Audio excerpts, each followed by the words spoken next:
We're going to talk now to Thomas Friedman, best-selling author, Pulitzer Prize-winning columnist for the New York Times. Welcome. Good to be here. We'll talk about North Korea and Iran in a moment, but first, you watch American politics pretty closely.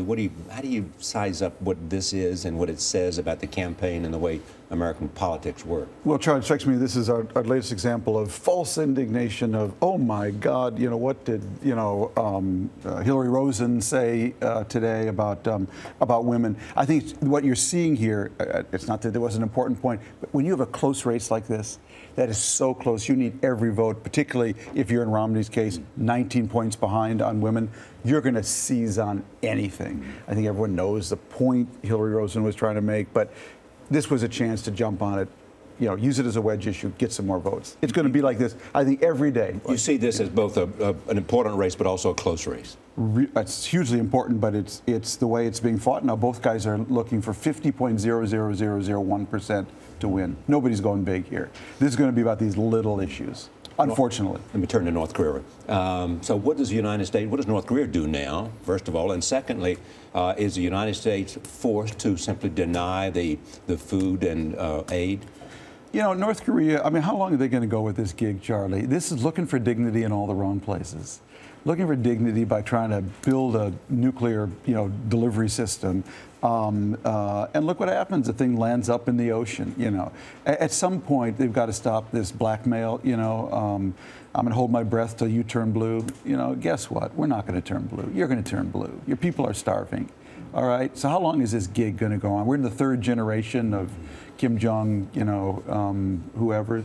And I think they're the grandson of the founder. Right. I mean, it's just at some point, you just hope that there'll be an internal discussion there where they grow up, knock it off, and start relating to the world and their own people in a realistic way. Nor do you expect the White House to react further to this and to take any measures because the North Koreans defied what the United States and everybody else urged them not to do?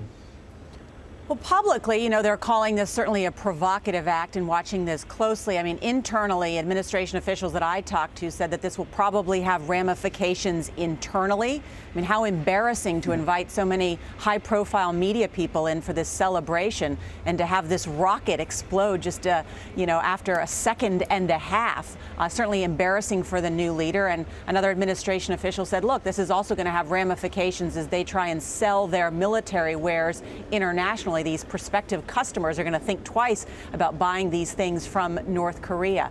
So it'll be interesting to see what happens in North Korea. I actually saw a senior administration official this morning. I said, what happens next? How long does this regime last? And this official said, I'm not going to speculate, but boy, the fact that this was embarrassing couldn't happen to a nicer bunch of people, tongue in cheek, because of course so many people are starving in North Korea. And that is, Tom, two questions for you on this one. Number one, realistically, does North Korea even have this capability? Well, they certainly for success, I should say. Yeah. Oh, absolutely. Because just look at South Korea. What that tells you is with a different kind of government, with a more open system, all the human talent is there. They should be making microwaves, not rockets. Okay. So it is there. They're just absolutely misfiring, literally. And then in terms of what Nora was talking about, in terms of these deals that were made for food for the millions of people who are starving, there's been a little criticism, too, about this latest deal between the U.S. and between North Korea. Talk to us a little bit about that, because people are saying, look, you knew it was never going to work in the first place. Well, they do have us over this barrel, basically, which is, if you don't give us food, we're going to launch a rocket. We're going to starve our people, which is only going to make us more unstable. And the key player here is China. It's not us. Okay. This ends when China says to North Korea, "Knock it off." Okay. Does that ever happen? And well, the Chinese love Korea so much, Erica. They want there to be two of them, and that's our problem. Okay. Let me turn this back to the campaign and foreign policy. They don't want a united Korea, on their border. Sorry. Turn it back to the campaign and foreign policy. Yeah. Obviously, the big issue is going to be jobs, gas prices, the economy. But foreign policy, what could and what should we watch at, because it might explode and change the dynamics of the campaign? Charlie, there's one issue I think that stands above all others, and that's Iran, because Iran has the potential to dramatically increase oil and therefore gasoline prices and therefore really feed into the campaign. And so I think what you're seeing by the president, for both political and strategic reasons, is can we get a negotiated solution to Iran's nuclear ambitions? Because that has enormous domestic. Do you believe they're prepared to negotiate, the Iranians, at long last because of the sanctions?